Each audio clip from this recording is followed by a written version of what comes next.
Welcome back, everyone. You know how much I love a good business deep dive, and today we're tackling one that's honestly got me pretty stoked. We're talking about the bin store. It's one of those things, right? Like, so simple, but so clever. Exactly. Okay, so picture this.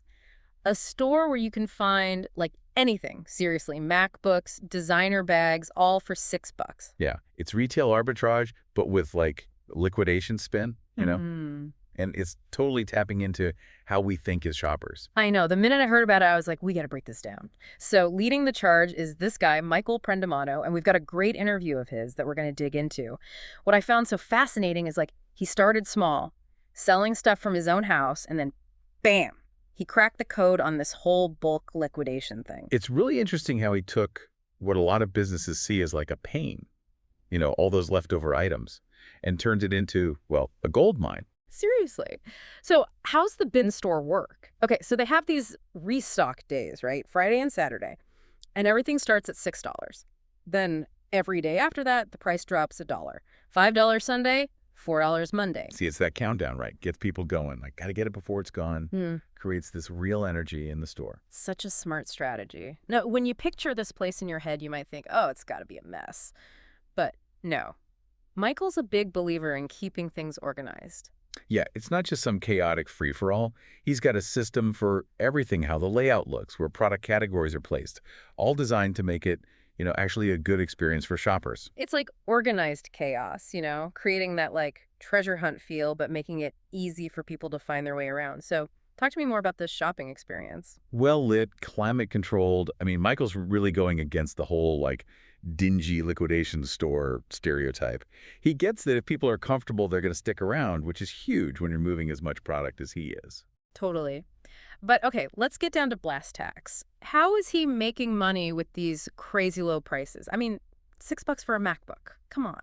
All right, so this is where Michael's sourcing strategy comes in, and it all boils down to this idea of cost per piece. It's a whole different way of thinking about retail. Okay, he's like playing a different game entirely, right? Exactly. Instead of obsessing over every single item on a manifest, he's focused on that bigger picture, how much he's paying per item. Remember all that bulk liquidation stuff we were talking about? Yeah, Yeah, he's scooping that up for pennies on the dollar. makes sense. But how does that translate to like an actual business model, one that works? So because his overhead is so low and he's starting at that $6 price point, he can buy in huge, huge quantities and still make a profit, even with those razor-thin margins. It's all about volume, high volume, quick turnover, and he's crushing it. It's wild, right? It's like he looked at all the traditional retail rules and said, nah, I'm good. So he's got the sourcing down, the pricing is brilliant, the customer experience is there. But how are people even hearing about this place? So this is where Michael's like marketing genius comes in. He's got this really cool blend of like old school and new school tactics. Okay, I'm intrigued. Like, remember those flyers we mentioned? Yeah. Yeah, he still uses those. Gives one to every single customer. Smart. Keeps people in the loop. Exactly. But he's not just about the flyers, he's killing it online too. His website, totally optimized for search engines. Like if you're searching for deals, boom, the bin store pops up. He's covering all his bases. Right. And then there's social media. I mean, he's built a whole community around this, like, what will I find? Excitement. Okay, we have to talk about these teaser photos he posts before every restock. Oh, yeah, those. Total genius. So every Thursday night, he'll post like a sneak peek of what's coming in on Friday.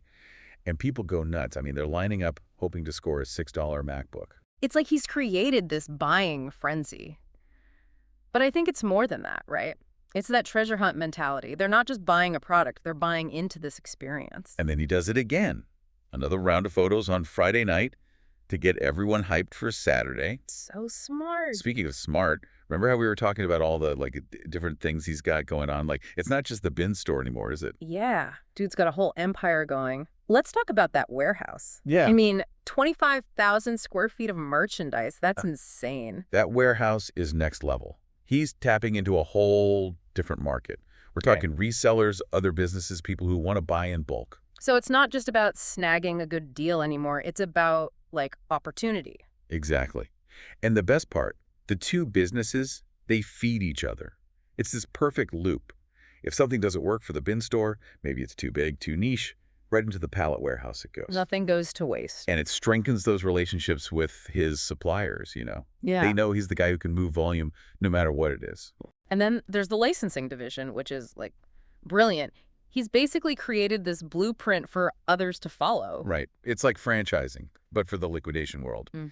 He provides like the system, the support, and then others can bring the bin store to their communities. He's like the OG bin boss. But okay, I gotta ask, it can't be all smooth sailing, right? What are some of the challenges that come with a business model like this? Well, I'd say one of the biggest hurdles is definitely keeping up with that constant need for inventory, especially with how much he sells. It's like this ongoing hunt for new sourcing opportunities and making sure he's getting the best possible deals. I bet. I mean, the logistics alone. Oh, absolutely. Thousands and thousands of items moving in and out every single week. It takes serious organization to manage that. And all while making sure that customer experience stays top notch. Exactly. But that's something that really stands out to me about Michael's approach. It's like he's proven that efficiency and a good customer experience, they're not like mutually exclusive. If anything, they go hand in hand. And that brings us to like the bigger picture here. Where are you going with this? Well, he's challenging a lot of the assumptions we have about retail. Like what defines value? What does it even mean to have a successful business in a world that's, becoming more and more concerned with overconsumption and waste?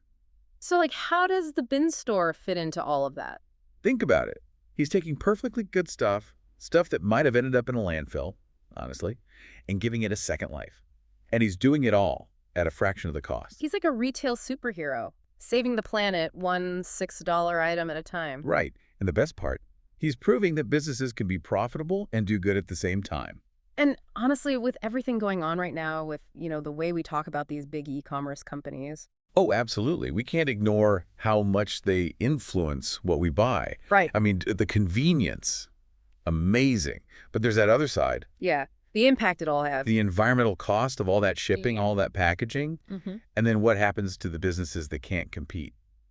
Those are real issues. And that's what makes what Michael's doing even more interesting. He's not ignoring those issues. He's engaging with them. He's taking the byproducts of that system and turning it into something positive. He's offering people a choice, a different way to think about how we consume things. It's like he's saying, hey, there's another way to do this whole shopping thing. You don't have to sacrifice quality or price to feel good about your purchases. It's like he's found this sweet spot where, like, good business meets, actually making a difference. And that's what makes this whole deep dive so fascinating, right? Yeah. It's not just about some business model in a vacuum. It's like we're looking at a snapshot of these huge changes happening in, like, the whole economy, even how we think about our values.